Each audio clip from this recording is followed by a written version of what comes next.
combining. Go faster. Let's ride. Hi, welcome to another episode of Bomb Squad Matinee. I'm your host and master of ceremony, Tanner Richard Kraft, and with me I have... Hi, I'm a big fan of the Hasbro game, and this has all been very confusing for me. Hi, I'm a guy who is about to lose this beard, so get a good look while you can. Yep, that's right. He is losing his fake straight partner. That's what he means by losing this beard. Hey, Tanner, go fuck yourself. Go fuck yourself. Yeah, and today we are talking about perhaps the most American movie of 2024, Twisters. But before we get into our thoughts on that movie, got a little bit of a warm-up question for y'all. What is our favorite disaster movie? Austin, we're going to start with you. Oh no, Tanner, I couldn't. We gotta start with you. Tanner, I couldn't. Me? Okay, fine, okay, I guess I'll do this. As far as my favorite disaster movie, that's kind of a tough one. Disaster movies kind of like a weird genre of movie where I feel like there aren't any true, like, and you guys are gonna pull something out that makes me feel stupid. There's not really a true, like, knock it out of the park, everyone loves this masterpiece of that genre. It's a genre that a lot of people like, but I don't know if people really love.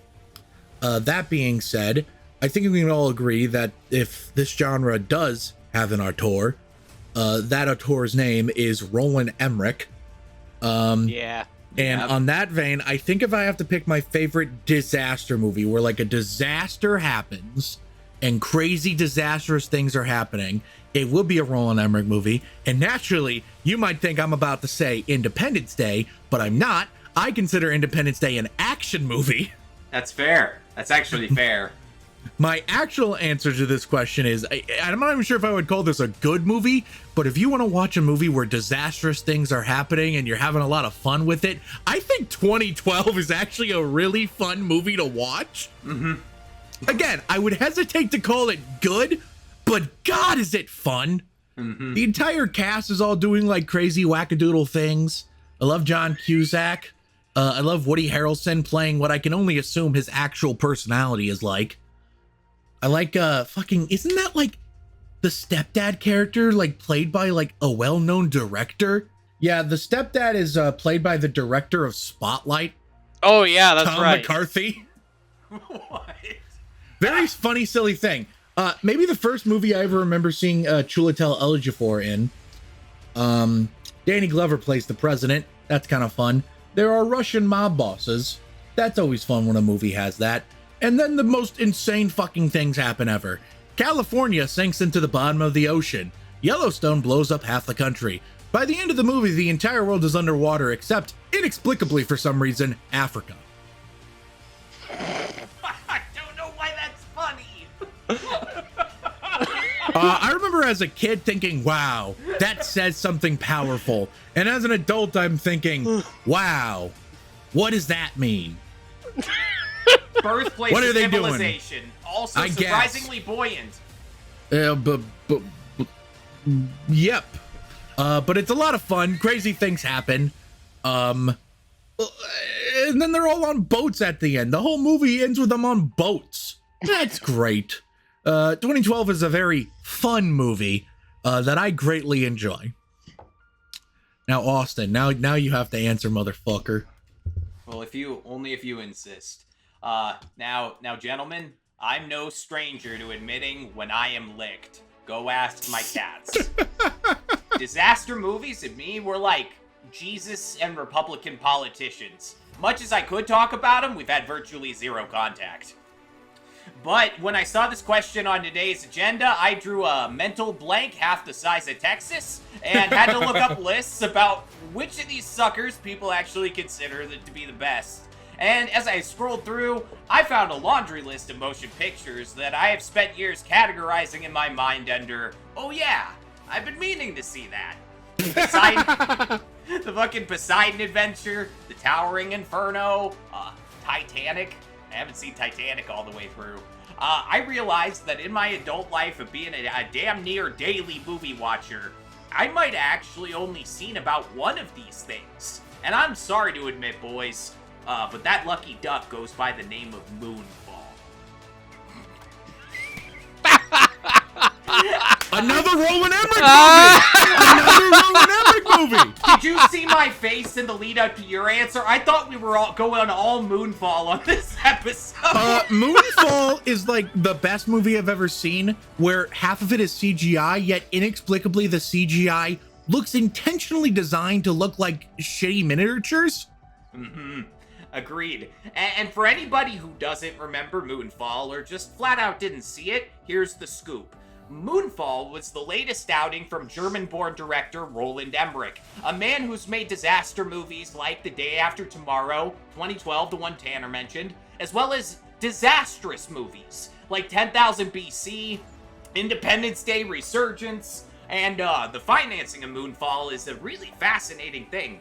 Its production budget came mostly from sources outside of the main movie studios, making it one of the most expensive independent movies of all time. Coincidentally, this historically expensive indie disaster film had its bad box office numbers hit even harder by real-life disasters. Thursday night previews were limited due to a Category 2 winter storm. A storm so bad it's got a Wikipedia article. I remember that. And when it released in China, a resurgence of COVID-19 forced half the movie theaters in the whole place to close, which had to kind of sting, considering a Chinese entertainment company put $40 million worth of funding into this thing.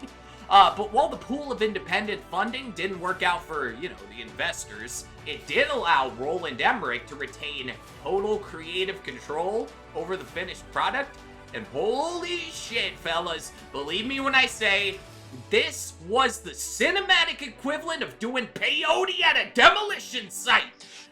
You go in thinking it's gonna be one thing, some big celestial weather event is kicking everybody's ass, like Deep Impact or Armageddon. But Moonfall quickly reveals itself to be bat-fuck crazy on a level nobody could have possibly predicted beforehand. So if you haven't already, go check out Moonfall. It's probably the only disaster movie I've seen in the last decade, and it has a plot that's crazier than a bag of raccoons. Back to you, City Girl. I gotta tell you, I think my favorite part of Moonfall is that one of the main characters is just the world's fucking biggest Elon Musk fanboy. I swear to God, Elon Musk had to have been behind some of the funding of that movie, because the way the character of this movie treats him, you would think Elon Musk is God. Yeah. Joe, what's your favorite disaster movie? All right, so my criteria for what counts as a disaster movie, it can't have giant monsters, it needs to have citywide, worldwide destruction, and it needs to be caused by a natural event, so tidal waves, tornadoes, hurricanes, snowstorms, asteroids falling to the ground, shit like that. So no giant monsters, no giant robots, none of that crap. Now, on the one hand, we're all picking Roland Emmerich movies, and there is a movie that I could pick, one that I actually mildly kind of like and would be a little bit more fitting to today's movie. That movie is The Day After Tomorrow, where nothing but natural disasters just hit all parts of the globe. But no, that's not going to be the one I go with, because I'm not the biggest fan of Roland Emmerich. However, there is one other man that I am absolutely a big fan of, that has absolutely made a disaster movie. And it's not even his best movie, but it's one of his most iconic movies. And I have a fun time watching it. Ladies and gentlemen, that movie's name is Armageddon. Yeah, I'm going with fucking Armageddon. I thought Michael that's where Bay's. you're gunning when you brought up the asteroids. There we go. Yeah, I'm going with fucking Armageddon. Michael Bay's, I think it was the biggest movie of the year that it came out. Maybe one of the most critically reviled movies of all time.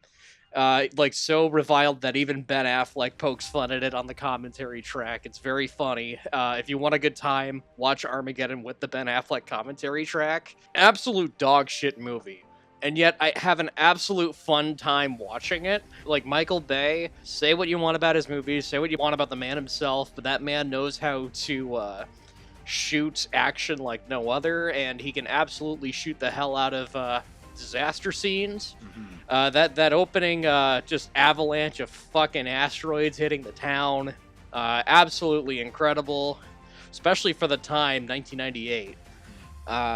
You got a killer soundtrack. You've got like all of these iconic actors and like bit parts. You got Steve Buscemi, you got Owen Wilson, you got Michael Clark Duncan, you got William Fichtner, you got all these people in a room together. They're having the time of their lives. You got Ben Affleck in like the height of his early career, not the height of his career. Got Bruce Willis at probably the height of his career. Let's be frank there. I think it was Liv Tyler's like big cinematic debut, or at least one of like her big debuts. Killer cast, killer soundtrack, killer effects, absolute dog shit plot. Armageddon it's a movie, and it's one that needs to be experienced at least once. So much so that Criterion agrees with me. It is in the collection. There is a DVD copy of Armageddon that has the Criterion staples, so suck on that, you stupid fucking cinephile nerds. Fuck your art film. We got Armageddon in here. I am about to get killed by everyone who has a Letterboxd account right now. But yeah, Armageddon, back to you, Tanner. I'm pretty sure most people actually like Armageddon nowadays. At least on the Letterboxd side. You'd be surprised. Armageddon, I think it's very telling about the genre we're talking about today, where all the movies we named today, we called them our favorite disasters movies, but notably, none of us called them good movies. Yeah. Yeah. Which, in my opinion, makes today's feature all the more interesting because I would say, would call Twisters a good movie. And if you feel it, I said if you feel it, I will elaborate on that a little bit more once it's my time to shine. But to get it, kick off the festivities, I think we're just gonna, you know what, Joe, we're gonna throw it back to you. All right. So, here was my thoughts going into Twisters. I wasn't expecting jack shit. Huh. I thought the original one was okay. It wasn't my favorite thing. I never went on the ride, but I heard great things about the ride. I had the chance to, and I didn't fucking do it, and I'm still mad at myself for it. Oh. You should be. But yeah, I've never been on the ride. I heard great things about it, and watching like people like record the ride, it looks like a lot of fun. So yeah, I have no nostalgia for the original Twister. So like there was you have to really like convince me to really go and see it. And I'm not gonna delve too deep into this because I have an entire video planned for this. The only way that I was able to convince myself to see it was if I saw the movie in MX4D, which I'm not gonna get into it, but you remember when Tim told that epic story about when he saw Jackass Forever and it was an absolute disaster? Yeah. Well, just imagine that story, but even more epic, but it ends on a positive note. Because that whole experience was genuinely fucking terrible, but I was having an absolute laugh at the expense of the theater, because holy shit, it was so bad. And it honestly might have enhanced my feelings on the movie, because I had fun with it.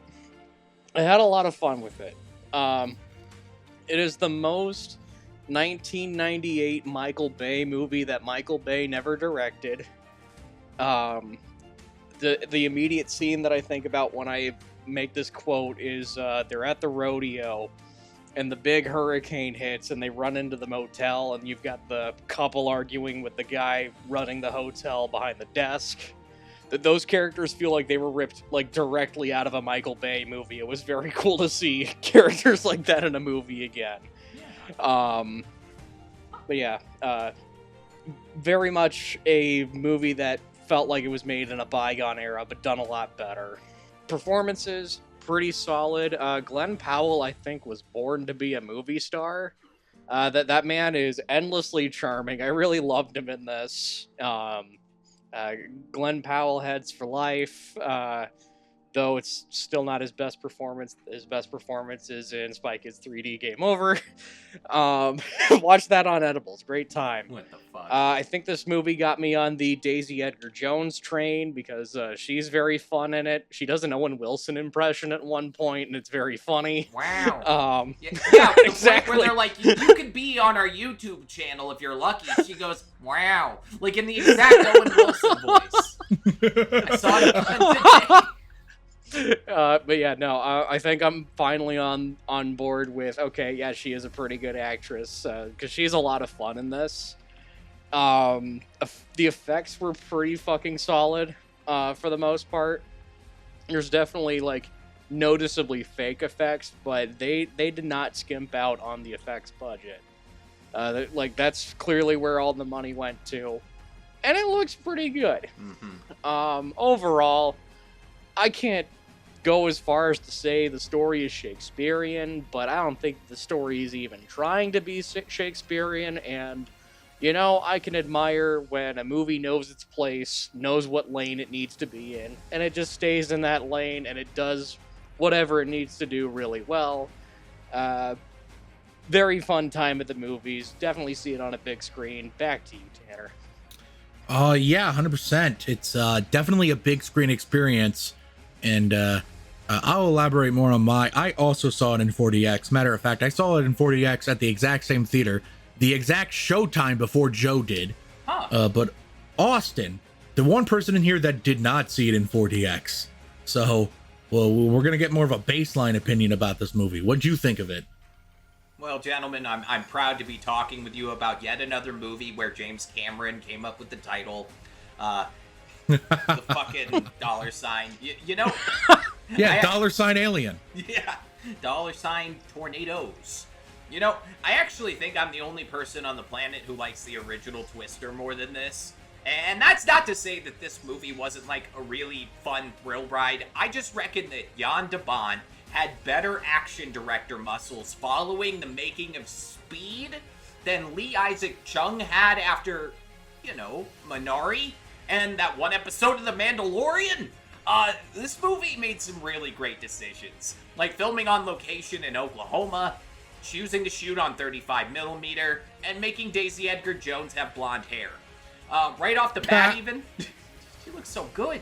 Right off the bat even, it felt like Chung and his crew were already building on what Twister accomplished with that opening sequence in the low visibility rainstorm. If you go back and you rewatch Twister, you'll notice that every time a tornado happens, you can still see out into the clear distance for miles. This was probably due to technical limitations of the time. They couldn't simulate fully 3D volumetric thunderstorms yet.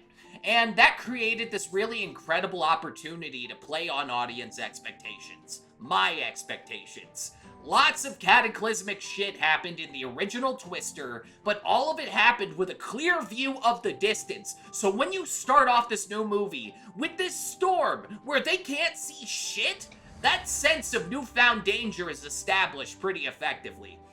Also, a quick shout out to the 2 consecutive weeks in July, where we got movies that feature Kiernan Shipka making a cameo in one scene and then vanishing into oblivion.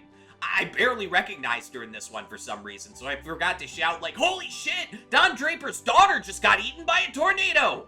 Longlegs. Longlegs was the other movie. Thank you. I was trying to say, was it Longlegs? Yeah. She dies in both of them.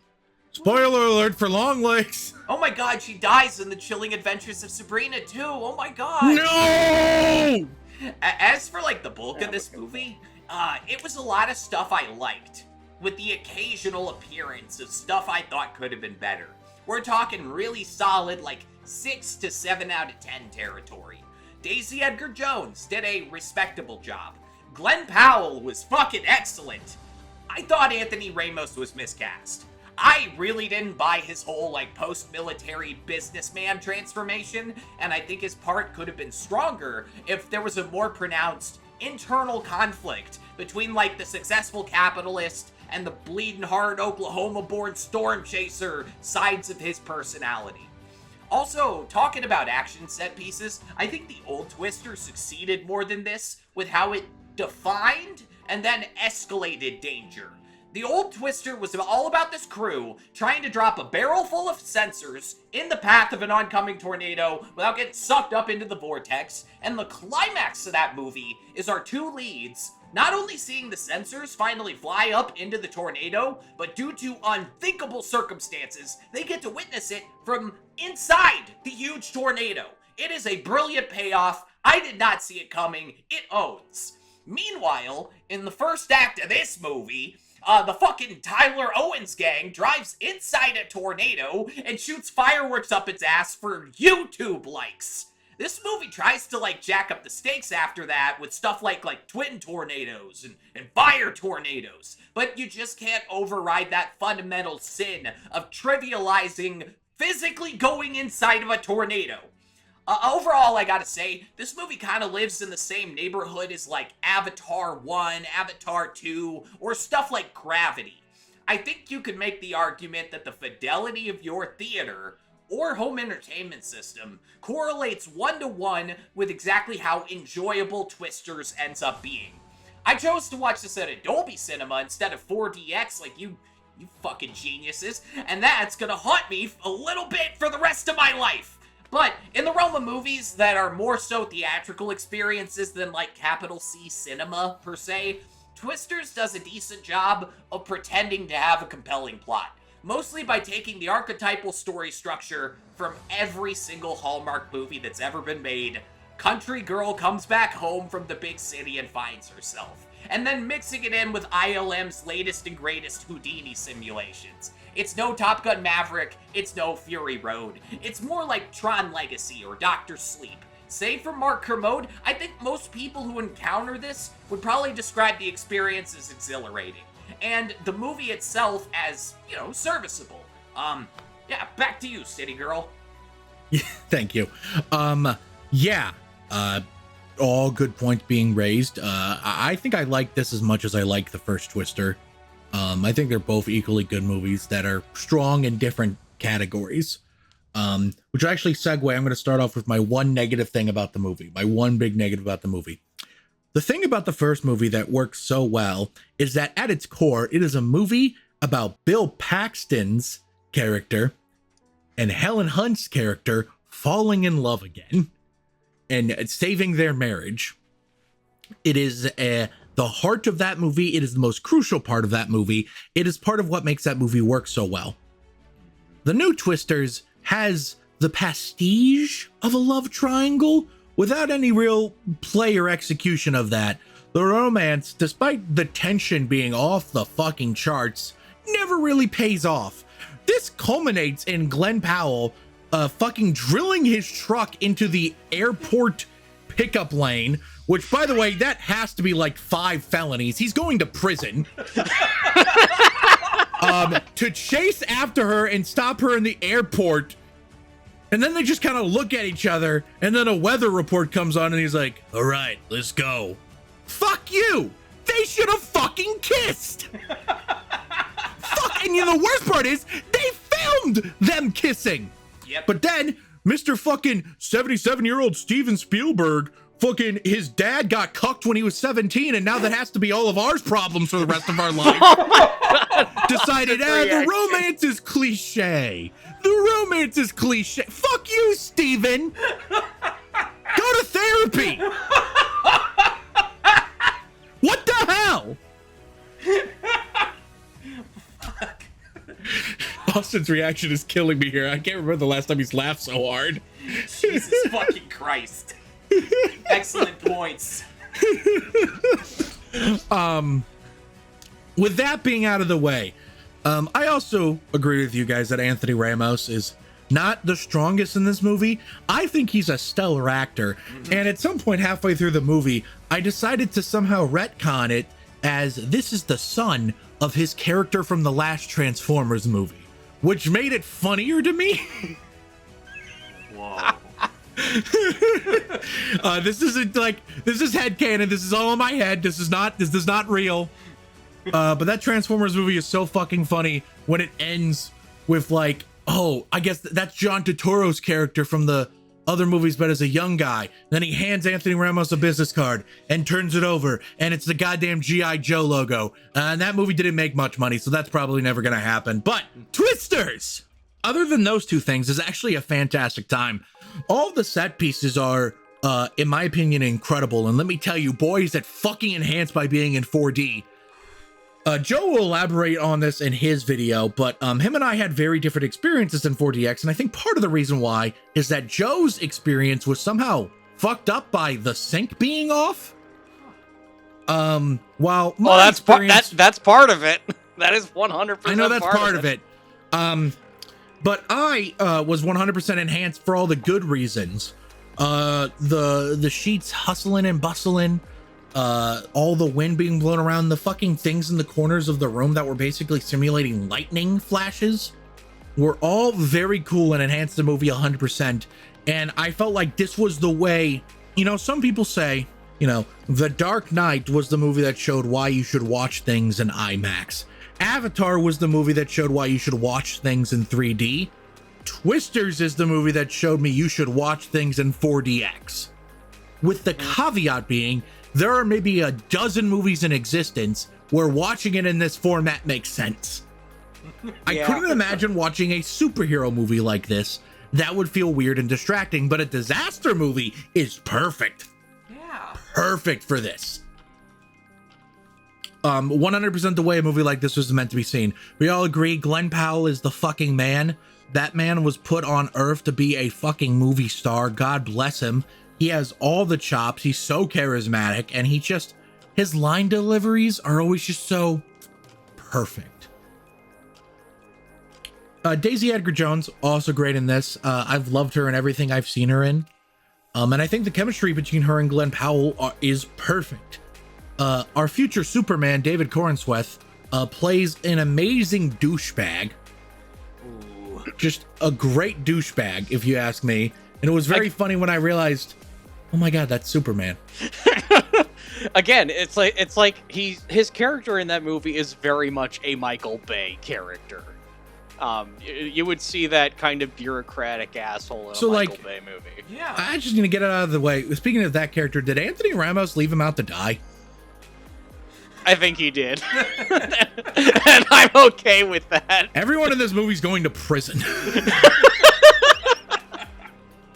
I can't emphasize that enough. By the way, so the scene at the end where Glenn Powell fucking drills his truck back into the concrete asphalt outside the airport so he can chase after Daisy Edgar Jones.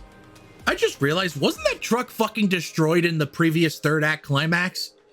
It was a backup truck from off screen. Yeah, he had a backup truck. Okay, you know what? I'll allow it.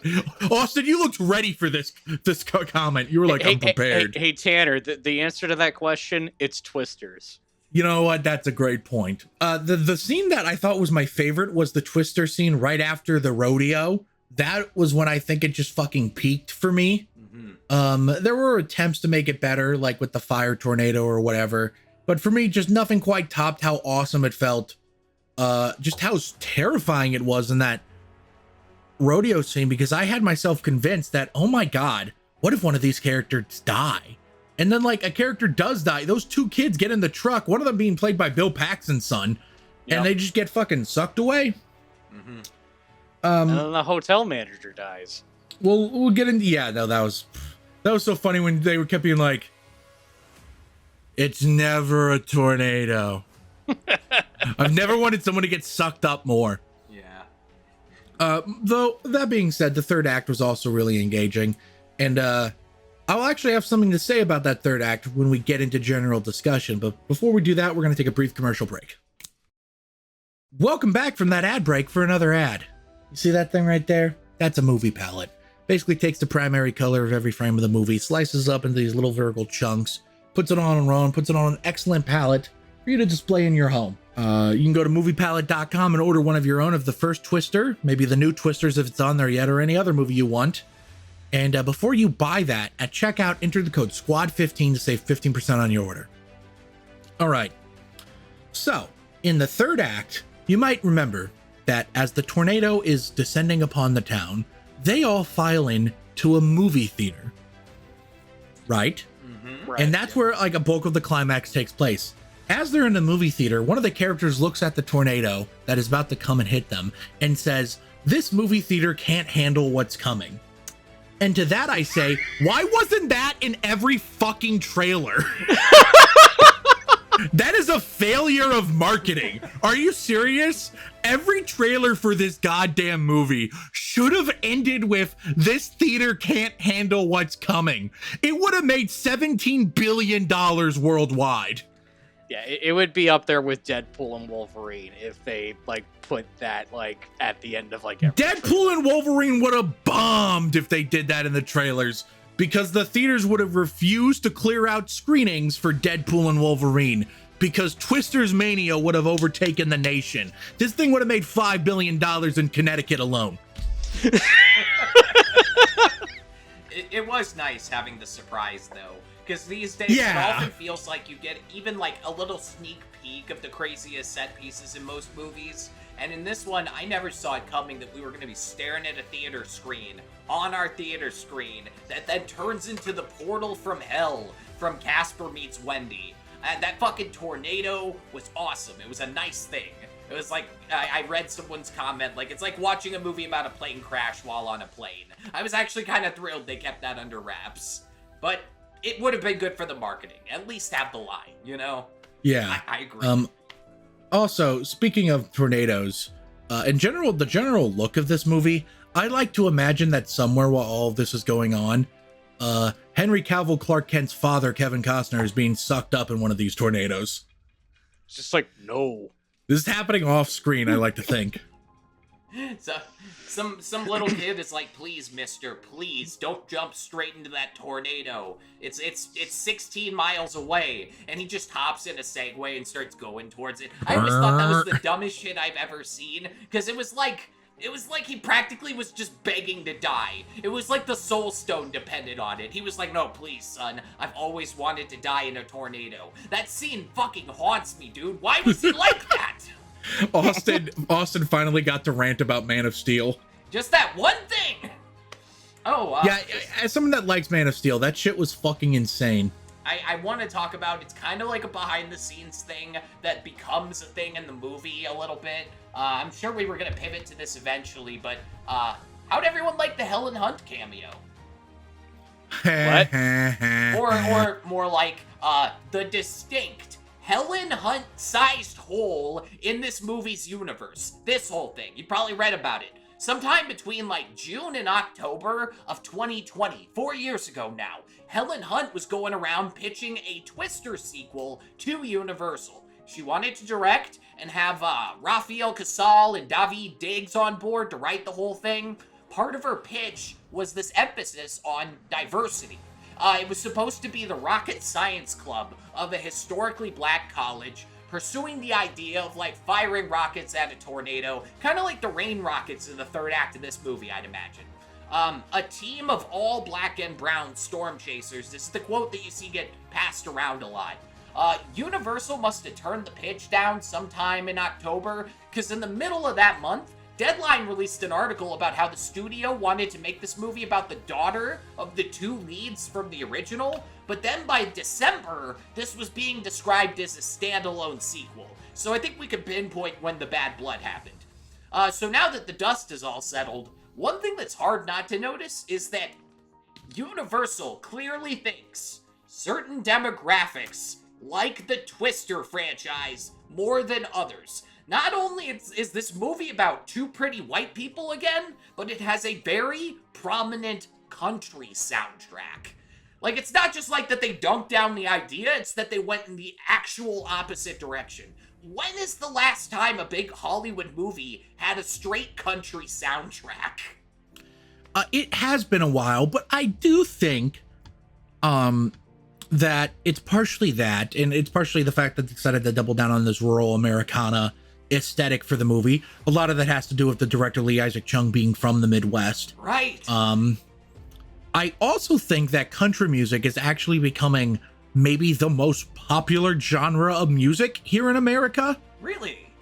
Yeah, it's seen a huge surge. Morgan Wallen is a fucking superstar. There have been multiple country #1 hits over the last few years. Last year, Morgan Wallen's own Last Night was the #1 hit, and then famously, the Richmond North of Richmond and Try That in a Small Town also hit #1 on the Billboard charts. And then this year, you have, granted, maybe a bit more of that sort of hip hop country infused sound. You have the Shaboozey song Tipsy as like one of the biggest songs of the summer, right up there with Not Like Us or Espresso. Country music is becoming a very big player again. And I don't know what that has to say. I don't want to turn this into a fucking culture war thing, but unfortunately I do think this is a culture war thing, because Lee Isaac Chung in the marketing of the movie kept being like, we're trying to make it a political movie. Really? Because you failed. This movie is so clearly about climate change, it's not even funny.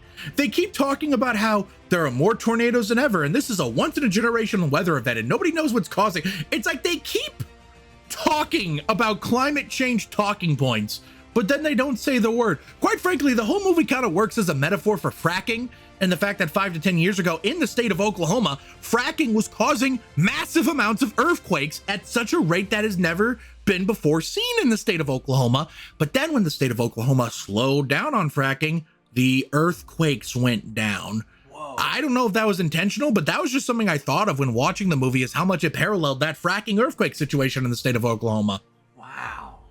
What do you guys think of that? Specifically as an allegory for fracking, I guess just in general, the whole I'm claiming this is a political thing from Lee Isaac Chung. Well, for me, like, seeing all the country songs in this, like, I think it had a lot of, like, signals, like, oh, we're gonna try this demographic that I guess feels like they're being underrepresented, which is that massive swath of, like, crackers from the South who fucking get mad about, like, Bud Light and shit. And it is interesting to see somebody, like, shoot directly for that specific demographic. But the thing is, that's not necessarily apolitical, is it? It's just aiming for, I don't know, the silent majority. I don't need that. That's a misnomer. Aiming at, like, this group of people who've been causing a lot of culture war fuss lately. Like, hey, let's see if the demographic that always says go woke, go broke will come out and pay us a shitload of money, which, by the way, this has grossed, what, 230 domestic? Or 230 It's only worldwide. doing well in the US. The first Twister did very well overseas. This one isn't as much. Also, I'm going to be permanently mad about the country soundtrack, because the original Twisters used a lot more rock.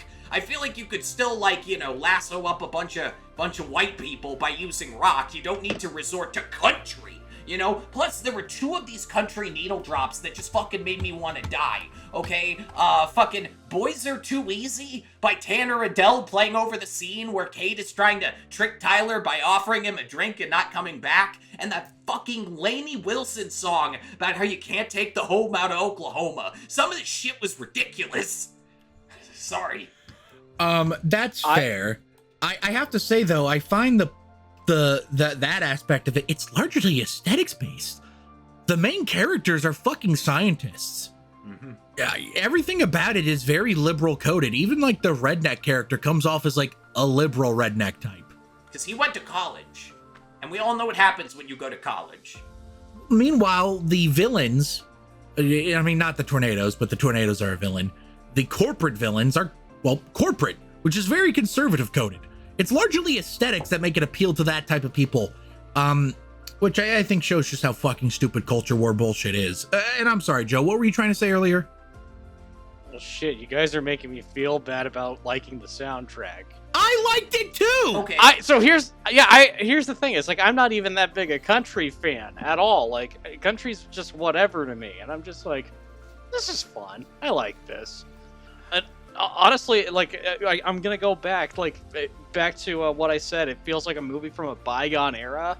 Like, the soundtrack to this movie feels like it's from a bygone era. Like, it feels like you got, like, all these country stars together to just make, like, one kick-ass album for this one specific movie.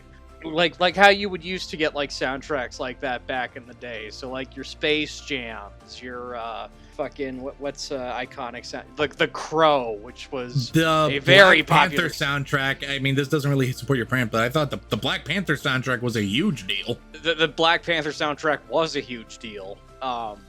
Yeah, like it feels like it's from a bygone era, and I was just like, I like this. I miss movies like this because we don't really see them that often. Yeah, that's fair.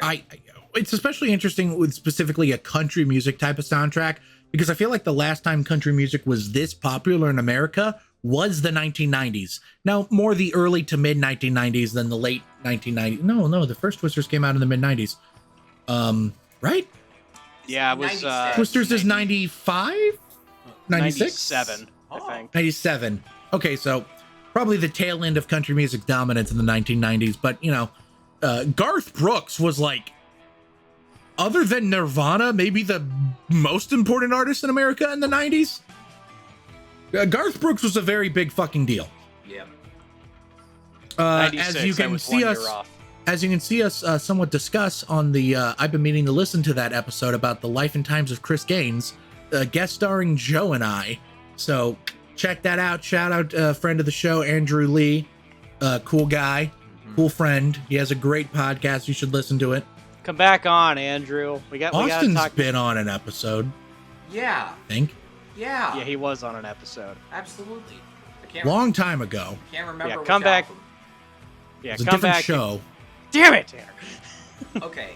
Lots of people think that this is a plot hole, but it's not. There are lots of scenes in this movie where the citizens of Oklahoma, denizens of Tornado Alley, are caught off guard by sudden inclement weather.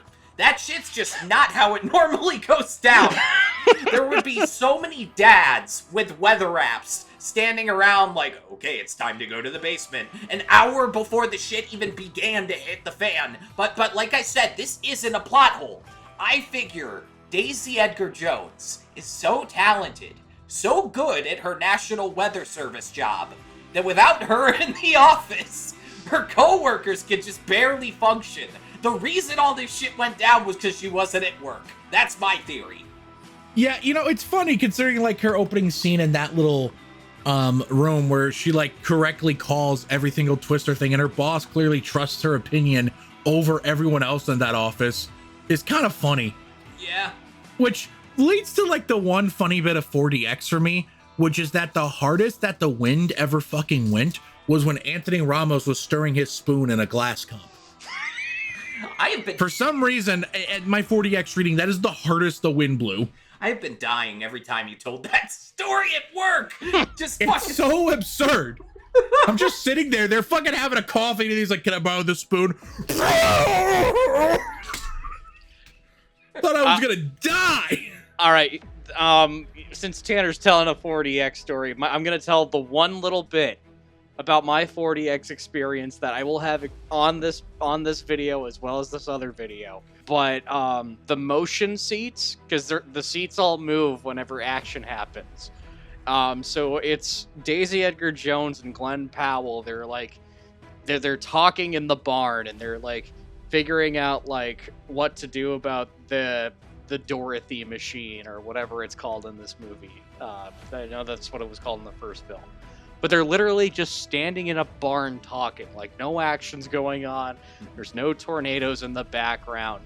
And then just out of fucking nowhere, all of a sudden, our seats just go whoosh, like we're accelerating in a car, and then turns left, turns right, turns left again. And like, I have no idea. This did not happen in mine.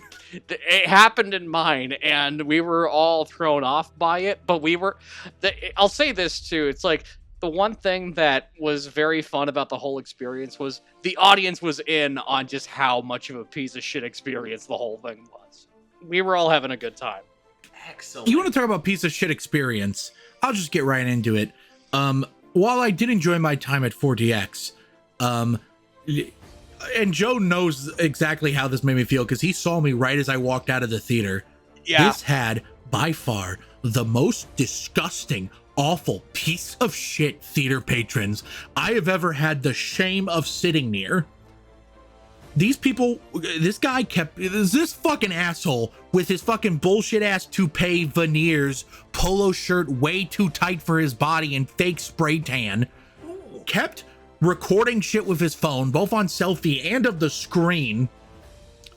And he was recording the screen so much that his cup holder, he had to put his cup in a cup holder to like a seat to the left of him because his phone was recording in his main cup holder. But the big fucking thing was not once, but twice, granted in a row. So he only did this in a very contained time. He took a selfie with the fucking flash on. So everyone behind him just fucking beamed. Yeah, including me, because I was like almost directly behind him. Now, I'm a very forgiving person when Joe's different from me in this regard. I am very forgiving when it comes to bad theater behavior because for the most part, I'm actually pretty successful at filtering it out. Like I usually don't hear people talking. I usually don't notice their phones. Like, and especially if it's at low brightness, I usually don't notice it. But the phone was full brightness. The fucking flash was on. I was livid. I was like, Joe, explain it from your perspective, would you please? Yeah, so when Tanner walked out of the theater, like, I don't think it looked like he was about to turn into the Hulk. Because he just came out just like, like the biggest, like, grr face on his face. And I was just like, was the experience just that bad? And he's like, no, the experience was fine, but just this. And he's right behind me. I can't fucking say anything. So the guy left the theater the same time as me too. So I walk with them to the entrance, and Bennett kind of just explained. He's like, yeah, there was a guy in the theater. He was kind of a dick. That's my Bennett impression. Yeah, I saw it with Bennett. Yeah, see, here's the thing about movie theaters experiences with me. Like Tanner was saying, I'm very different from him when it comes to like blocking people out. I don't. I am the guy who, whenever I would see a movie at Ronnie's, and if like you had your phone out for like an extended period of time and the movie was playing, or if you had your fucking flashlight on, like this one guy did during Megan, he was front fucking row. Far left corner, his flashlight is on, and the movie is playing. I was like the one guy in the theater, packed theater too, and I just go, shut your fucking flashlight off. Sure. Like, I am that guy. I will, like, make myself known, and I will get you to stop, or I will get you kicked out. Like, I'm one of the few people that, like, really upholds the no talk, no text policy at my work. Like, if I catch you doing it, I'm going to give you that warning. And, like, if someone reports it, I am giving you that warning. Like, I take that shit very seriously. However, with this 4DX experience, I was like, okay, I'm going to be like Tanner a little bit more extremely. Like, I don't care if anyone's on their phone or if they're talking during this movie. Because I just want to... Because here's the other thing, too, is... Twisters is the first movie I saw outside of my work in, like, over a year. So I was just like, okay, I want to know how bad the experience is by comparison. So I'm going to be a little bit looser. And honestly, it's fucking Twisters. If it were any other movie, if it were Furiosa, if it were Longlegs, if it were anything else, then I would be pissed. But it's Twisters... and it's Twisters in MX4D. Yeah. I'm going to be okay with that. Well, okay. And, again, I'll get into that later in a different video. Okay, Joe, what if a guy with, like, a purple top hat walked in, and he had 5 kids who looked nothing like him? And then, like, into the movie, your Amber Alert went off, and you were like, okay, whatever. And then it went off again, like, 10 minutes later. And then by the 5th time that your Amber Alert goes off, would you do something? Is the implication that this man in the purple top hat has kidnapped these children? Did Willy Wonka take all these kids to the movie theater? Because if so, my first instinct is I'm asking Gene Wilder for his autograph, and holy shit, he's alive. Oh my god. Number one. I wanna talk about this. One thing I didn't like about the movie was all the scenes where the storm chasers got really worked up about going and helping the townies. A decent idea in theory that ended up being silly as hell in execution. They get really worked up about helping the yokels at a couple points, and somehow, every time they go into town to help, it's weirdly inconsequential. There's a point where Kate is seen in this, like, decimated town, just kind of passing somebody a box. Then in, like, live tornado scenes, they're just running around telling everybody, like, take cover, which is, like, they probably are already trying to take cover. Being good at storm chasing does not make you great at disaster relief. You don't need to divert your attention from the data gathering while it's still happening. You can go pass out bags of chips later. There were a couple scenes like that, and I thought they were just kind of weak. I thought it was really funny that Kate, Daisy Edgar Jones's character, just didn't like fucking Google the company Anthony Ramos was like starting. She like did not Google them, because like when she does Google them, she comes to the conclusion, oh, these guys suck, like immediately. Mm-hmm. What? You're like, imagine like your old friend comes, like, first off, Anthony Ramos's character, the start of his pitch sounds like a multi-level marketing scheme. Number one. You know, an old friend you haven't seen in years. Yeah, I make my own money. I'm my own boss. You are trying to get me to sell Avon products. I am not falling for this. But secondly, you think you'd Google it? I mean, she had to figure out the name of the investor. You know, she Googled the investor's name, not Stormpar. You're correct. I'm sorry. That is a good point. But I think they could have done better with that. I think they could have, like, conveyed more objectively what that investor guy was doing. Like, kind of hammered it home a little bit better. That part of the movie, I don't know. How do you escalate the movie from here? Now that the climax of this movie was we destroyed a tornado, we stopped a tornado. Where do you go from here? All right. Because you solved the problem. 3 words. World War Tornado. The tornadoes so far? I was going to say, tornadoes have developed a hive mind. They are now self-aware. They have now become a species. And they decide to take over America. And then once they take over America, they can take over North America. And when they take over North America, they can take over the world. And then the end of the movie would, the credits would say, this film is dedicated to the brave Mujahideen fighters of Tornado. It's a movie about people going around with Ghostbusters proton packs, but they fire that powder from diapers that absorbs liquid.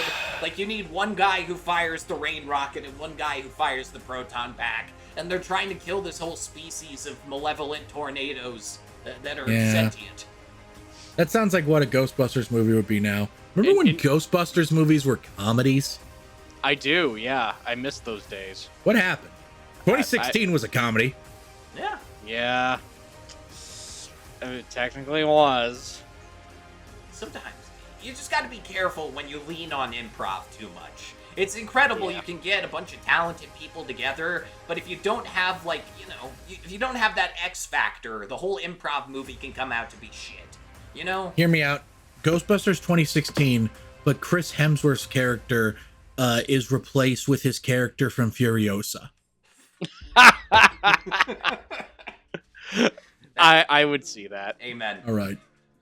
Anyone else has anything left for general thoughts? I was gonna go back to that pitch we made. The lead character of that Twisters 3, where it's World War Twisters, it should be the character that Brandon Perea plays, Boone. We got twins. It should be that guy. He should lead it. And then it would make $1 billion. And here, I'm just gonna say this right now. So the Twisters trailer played a lot at my work, and the line "We got twins" has become just like casual, like, work talk. Like, we will say it, and we will we will either say it or we will hear it play in the trailer or in the movie, and we will just say it with the movie. Like, we get hyped every time it's said, and you know. He delivers that line to perfection, and I said it on Twitter. It's like he's made everyone's day at work whenever he says it. Good job, Brandon. I just gotta say though, it is very funny that like That's like the big climactic line of every trailer. That happens like 30 minutes into the movie. And there's happy music playing over the scene. That shocked me. There's like Well, it's because it's two baby tornadoes. For me, though, we have to talk about it real quick. Maybe the best line of dialogue ever conceived. You don't face your fears, you ride them. What the fuck does that mean? I don't know. But it's provocative. It gets the people going. Hell yeah. Final thoughts? I'll go. Joe, what are your final thoughts on Twisters? Yeah, you know, my final thoughts, movie good. Movie not great, but movie good. It's a fun time. I liked my time with Twisters, and I hope Glenn Powell ushers in a new era of movie stardom, because, yeah, that man was born to be a movie star. Back to you, Tanner.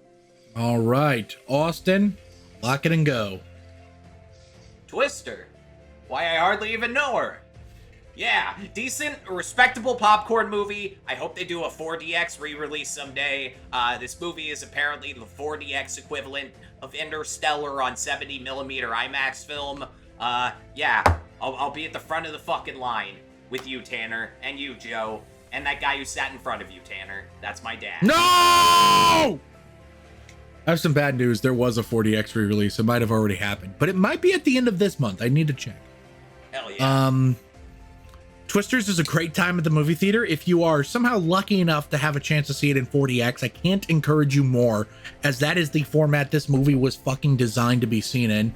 It's kind of crazy that Lee Isaac Chung went from Minari to Twisters, but I think it kind of works because I think his capability with human stories allows you to buy into the humanity of the movie just enough that allows you to completely fall into the Twisters of it all. Because you don't face your fears, you ride them. But you know who else faces their fears, doesn't face their fears, would ride them? Who? You! The person watching / listening to this episode of Bomb Squad Matinee.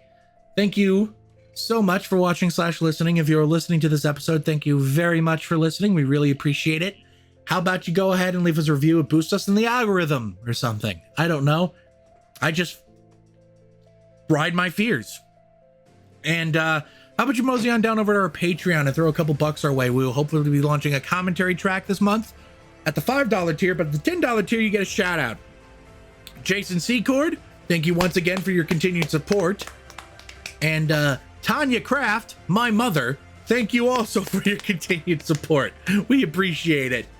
And if you're watching this on YouTube, thank you also very much for watching this episode of Bomb Squad Matinee. How about you go down to the comment section below and let me know, what do you think of Twister, the original? What did you think of Twisters, the new movie? Is Glenn Powell the next big movie star with Anthony Ramos miscast? And finally, what do you do instead of facing your fears? Comment below and let me know. And while you're down there, hit the like button so you know how much we know how much you like us. Hit the subscribe button so we know how much you love us. And hit the bell icon so you know exactly when we upload new videos. Thank you again for tuning in. We'll see you next time. Bye!